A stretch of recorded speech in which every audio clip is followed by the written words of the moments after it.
All right, so this is something I've wanted to do for a very long time. I've got an 87 square that we're getting ready to head to Cape Lookout with. Those of you who don't know, Cape Lookout is the southernmost point of the Outer Banks of North Carolina.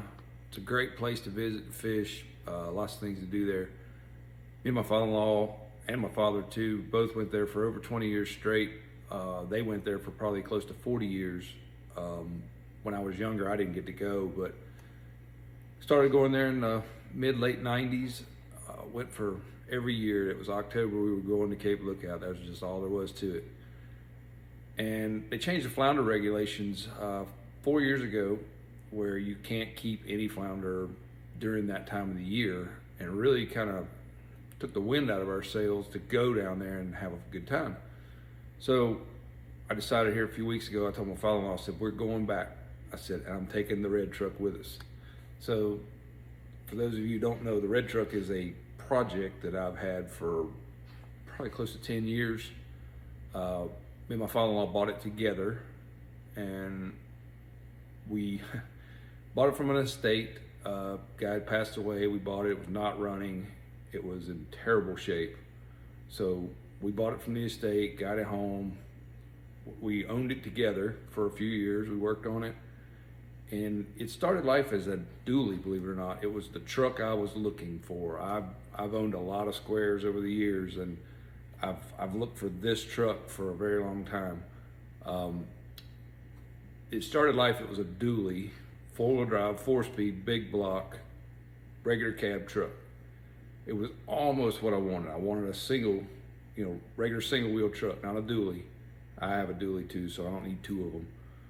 So bought this thing, got it home, took the bed off of it, immediately sold that.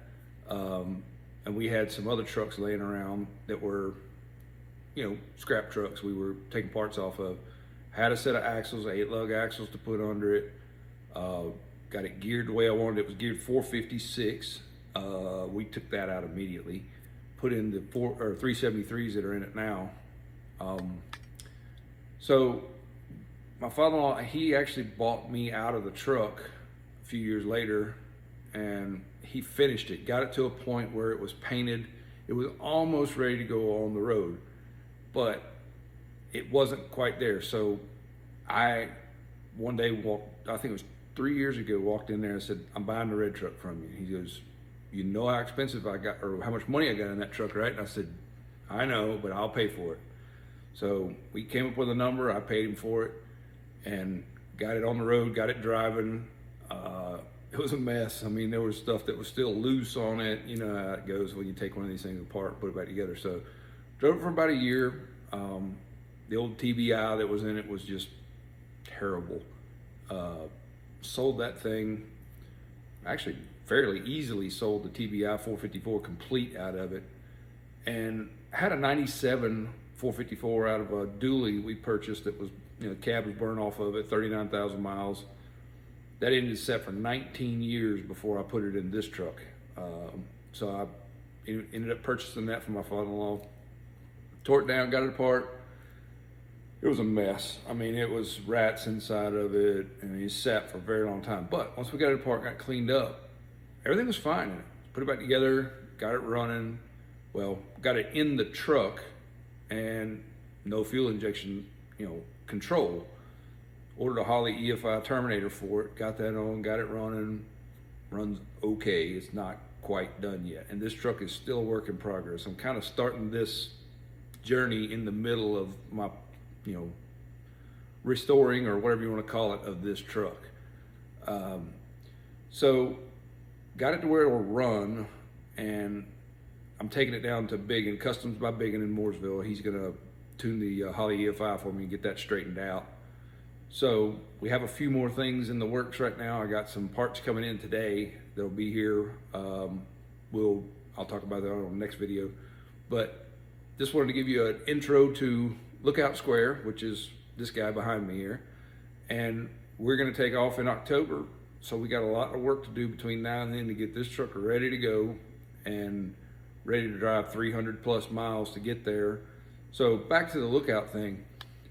the adventure at Cape Lookout is just getting there. I mean, we got our ferry reservations 10 months in advance just to get close to the dates we want. So once we got our dates and then October comes, we've got to drive 300 miles, 320 miles to the ferry and get there on time. Because if you miss your ferry, you're out. I mean, it's just, you're out of luck. The ferry only holds 4 cars, 2 campers and 2 regular trucks. So it's pretty small. Once you get over to the island, you've got about 15 miles from where the ferry, where you get off the ferry from at the ranger station. It's 15 miles down the ocean front. You can run the back roads. I prefer to run the ocean front at low tide. Takes you a good hour and a half, taking your time to get down there. You know how it is driving in sand. It's like driving sugar. So you get to the lower part of Cape Lookout. We go to the south end. We don't go to the north end. We go all the way to the south point, and we set up camp down there.